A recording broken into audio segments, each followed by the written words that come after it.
Vamos a ver un supuesto práctico de reciente, además de final de un examen real, que se hizo, creo que fue en noviembre del año 2024, y que aborda diversos aspectos, desde las haciendas locales, pasando por cuestiones de procedimiento administrativo, subvenciones, etcétera.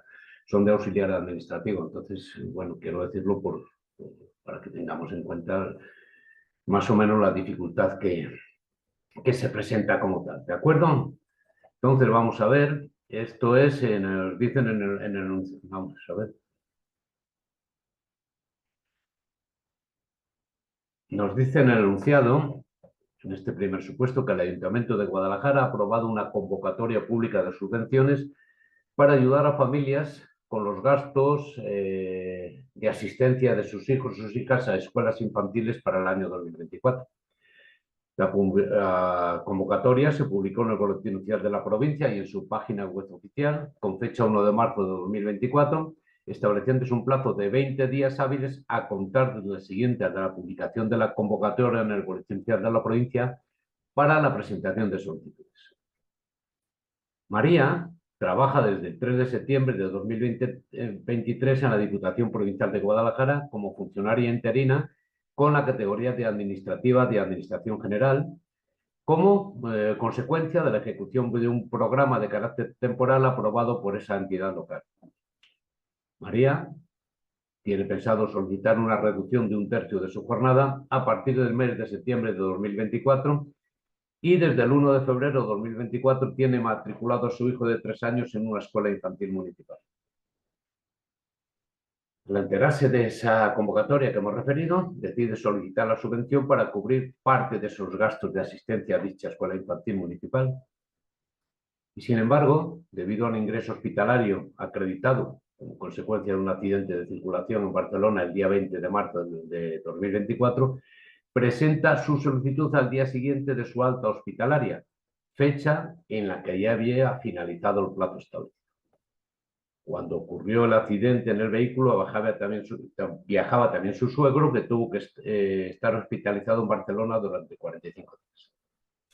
Bien, días después de presentar la solicitud, María recibió una notificación del ayuntamiento comunicándole que la convocatoria ha sido resuelta mediante acto administrativo definitivo y que en dicho acto su solicitud ha sido estimada por haber sido presentado fuera de plazo.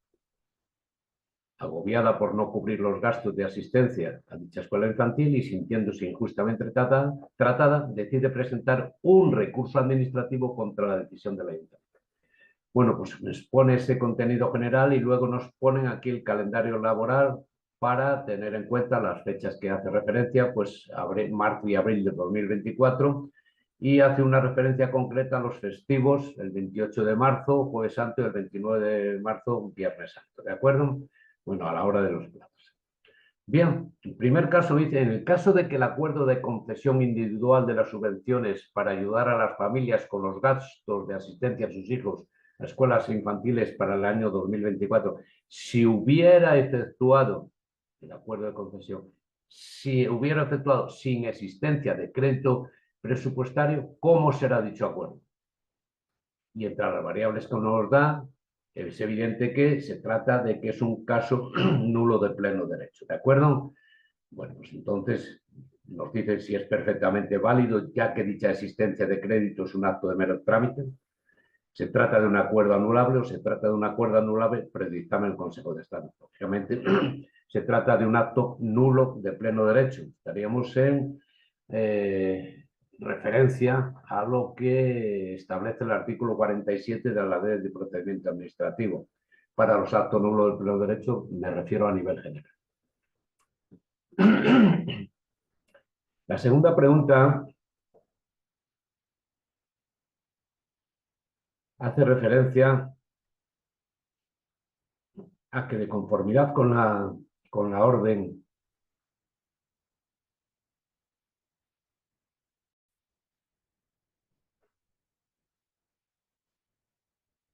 Bueno, entonces vamos a ver, que ha habido un problema aquí con lo de compartir o no compartir.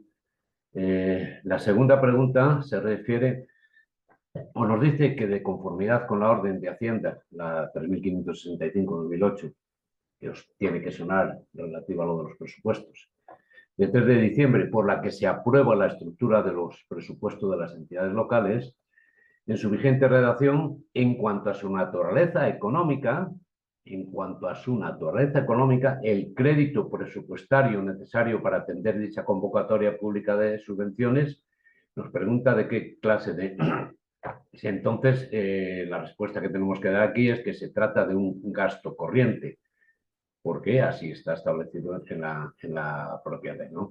No es un gasto de inversión, no es un ingreso corriente, evidentemente, no es un gasto de capital, sino un gasto corriente. Bien, de conformidad con esa propia orden de 3565-2008, los presupuestos de la estructura de los presupuestos de las entidades locales, en cuanto a su naturaleza económica,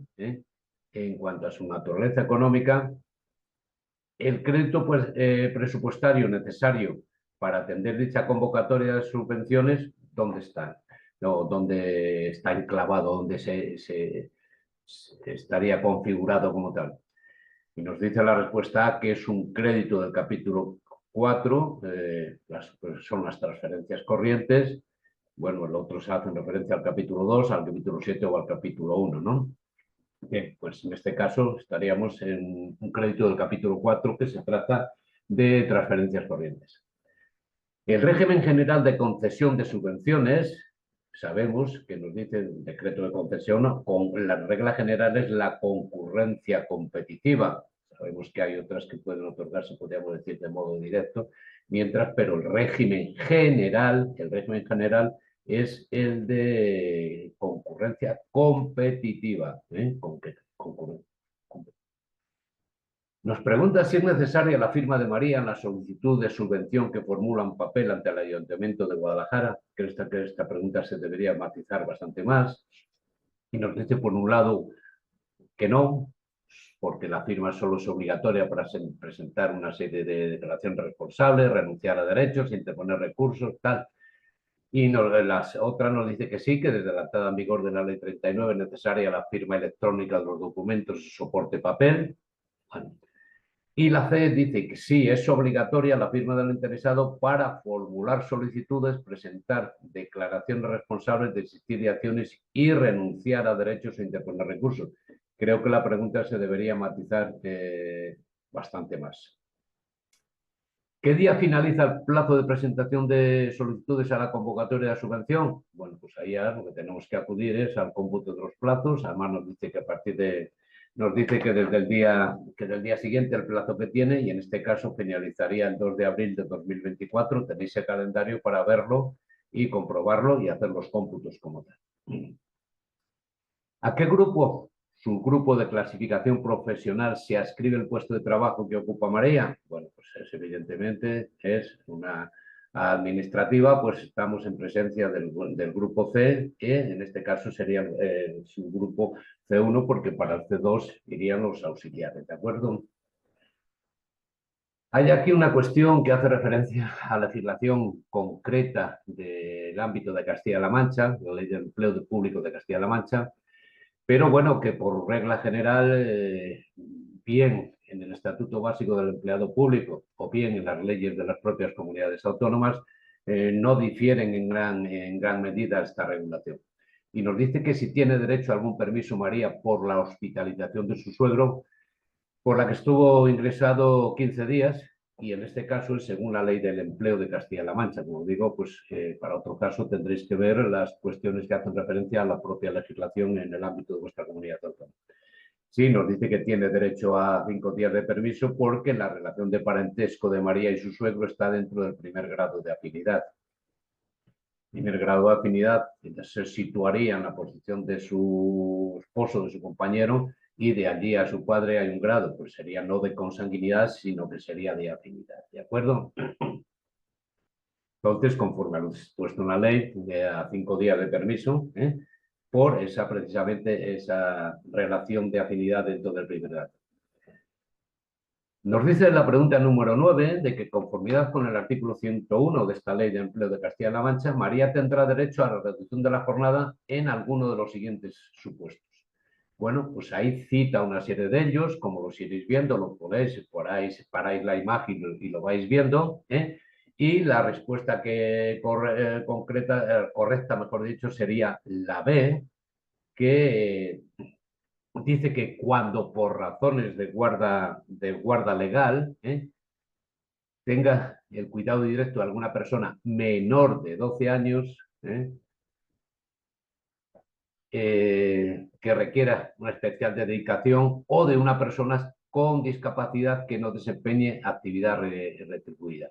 Bueno, en estas circunstancias se hace referencia en concreto el artículo, bueno, si lo pone ahí, el artículo 101 de la Ley del Empleo, a que esas razones de guarda legal se tenga el cuidado directo de alguna persona menor de 12 años, de una persona mayor que requiera especial dedicación, o de una persona con discapacidad que no desempeñe actividad retribuida. En esos casos, pues se tiene derecho a esa reducción de jornada según bien estipulado.